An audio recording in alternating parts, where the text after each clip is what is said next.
Don't leave me hanging. It's go time. Hey everybody, this is Josh, and here we have Game 4 in a best-of-7 series for the finals of the Kaspersky StarCraft 2 New Year's Invitational. Liquid Red, the blue Terran in the top right, is actually being played by the player oGsTOP. This game was played on the North American server. Top doesn't have his own account. Liquid Red was nice enough to let him borrow his. So despite the confusion, oGsTOP is playing this game, and he is playing it against oGs, the red Protoss down in the bottom left, being played by oGsMC. US server, very slow force field, so MC dropping some excuses. They are playing on the North American server despite both of them probably being in the same room over in South Korea, but can't help it. You both have the same latency, or you should anyway, if you're playing from the same apartment to the US server. Anyway, MC, I said he's making excuses. That's because oGsTOP is up 3-0 against MC so far in this best-of-7 series. That's right, Top could seal the whole deal, win $800 for himself in this very game on Xel'Naga Caverns, but MC, being the awesome Protoss player that he is, could come up with something to stop his friend and teammate from doing just that and extending the series at least to a Game 5. We'll see what he's able to come up with. Doing a very standard MC thing, dropping that first pylon, but actually dropping a gateway pretty quick, and then sending his probe on his way to do some scouting. MC and Huck are actually very similar in that they will usually just drop a pylon and get to scouting immediately and be very annoying with that first probe. That is actually a very useful thing to do. You could drop manor pylons to block add-ons. You can drop pylons to drop expansions. You could drop pylons to do proxy gates. You could drop pylons just to do warp ends later on. Getting that probe out there and active is a very important part of Protoss strategy, and it allows you to do several different things. So MC is going to just be doing the very standard Protoss build here, getting that cybernetics core up after the refinery, or after the assimilator rather, is already done. Second assimilator is sort of a tip-off that 4-gate could be showing up yet again. We saw that in the first game, haven't seen it since then, and Top is sending a Marine over here first looking for proxy pylons. He doesn't know where that probe's been. He wants to make sure nothing sneaky is going on. Getting that second supply depot now. Could be doing another barracks fast expand. He does seem to be fond of that build. He's done it 2 of the 3 games, and I'm not sure if he does it on the ladder all day long against Protoss opponents, but it looks like Top is a very methodical player. He actually did the same build against a Zerg opponent, I believe 3 games in a row, and those games are cast as well on AskJoshy. But Command Center coming up now, so Tech Lab as well should be seeing, if anything like the last game, a Marauder and concussive shells coming out first to deal with. Probably early Stalkers seems to be a good deterrent against those early Stalkers. But this Command Center will probably turn into an orbital command, float right on over here. He may or may not build a bunker down at the bottom of his ramp to protect it. MC, on the other hand, not doing anything too crazy. He did get that second gas up, like I said, but there's currently an SCV running around his base trying to find out what he can. He does not want to reveal too much. Oh, he actually built gateways number 2 and 3 back up here at the top. Let's take Top's vision and see if he saw those gateways warping in. He did not. He may have heard the sound effect. Like, sometimes it's iffy. Sometimes you hear the sound effects of things that you can't quite see. It doesn't really matter though, because Top is protecting himself by doing this very strong early game build of 3 barracks, probably going to be adding a 4th barracks, and the transition from there, if you can't kill your opponent, is of course to tack on medevacs onto your already very strong Marine and Marauder ball. So MC up to 3 gateways now. Looks like he is saving up for a Nexus. Gonna probably drop one here at the natural, and there it is, already setting that rally point for it immediately. But sentries coming out, warp gate tech finishes just now. You can actually support you could support something like 8 gateways off of 2 bases. Usually you only see 6 at the most, so that they can start teching as well, start getting upgrades for other units, maybe get a robotics facility out or a Stargate, but looks like Top is content with his build. It seems he's done it many times. He's got 4 barracks up now, may want a reactor on one of these to do some add-on swapping later in the game, floating that orbital command now to his natural. MC with a lot of sentries. Force fields seem to be an integral part of his strategy, although he has not had the best force fields throughout this series.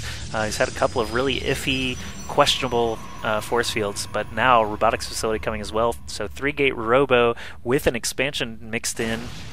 This probe is going to try and see what he can, but of course he's not going to get anywhere with those concussive shells. Working off of 2 gas now. Top could actually go up to 3 or 4, but it looks like he is content to just continue churning out these Tier 1 units. Don't see a factory building anywhere just yet, just upgrades for those Marines and Marauders there as a reactor that I mentioned earlier coming up. MC trying to saturate 2 bases now.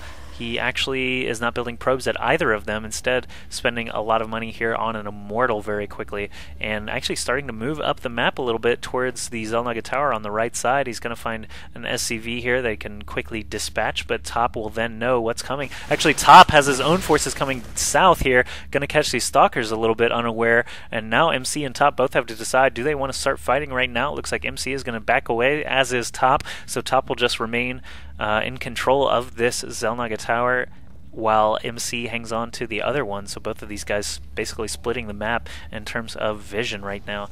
Of course, scans will make a difference. That Immortal came out first, but now observers could be built. Looks like a robotics bay is coming very quickly, spending that gas wisely, trying to get Colossi out as quickly as he can against these mass Tier 1 units.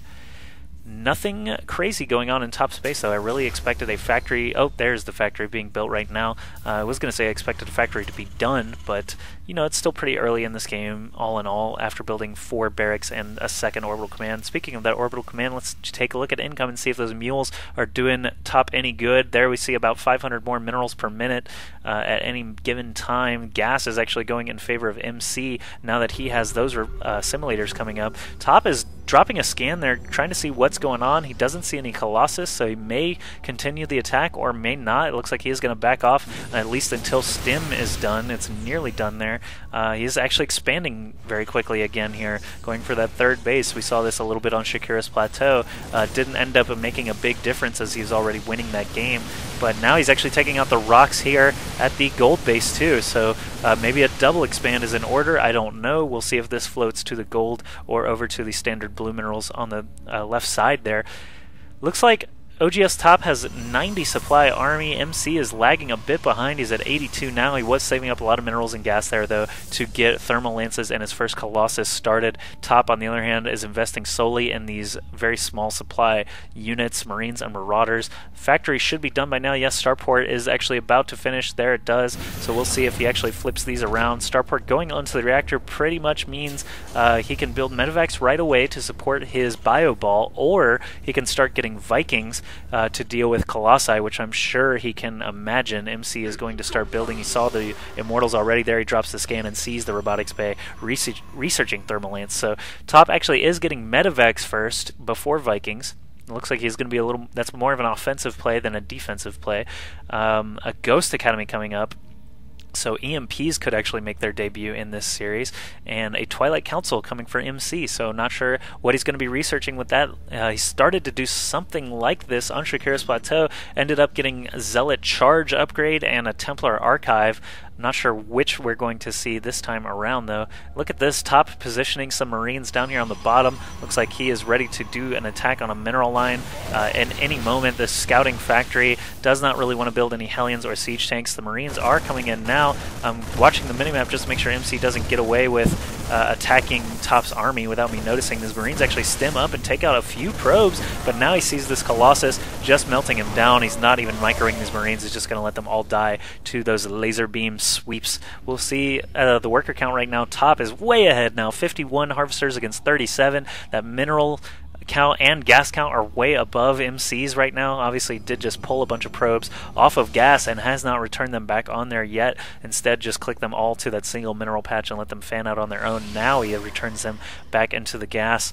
So back on the production dashboard we see the Templar Archive is coming. Planetary Fortress here instead of an orbital command. Obviously this is a safe move since these gold minerals return so much more, and he can drop mules from the other 2 orbitals to get a lot of income there. The Planetary Fortress is great against Protoss. The extended thermal lances of these Colossi can actually hit. Any air unit would be able to hit, but you know, it's just a very stout defensive structure there. And Top has a lot of Vikings in the air now. After those first 2 medevacs, it looks like he went solely into Viking production. He might even actually kill a Colossus here before MC is able to escape. He doesn't quite get it, but a couple more volleys and that thing would have been dead. Huge investment to lose like that. MC, very good of him to actually get out of there in time. I'm not sure if Top realizes this observer is just watching him constantly. Anyway, in the production tab again, Psionic Storm and Zealot Charge both being upgraded right now, so MC really pulling out all the stops, trying to cover all of his tech bases here to try and make sure he doesn't lose this tournament for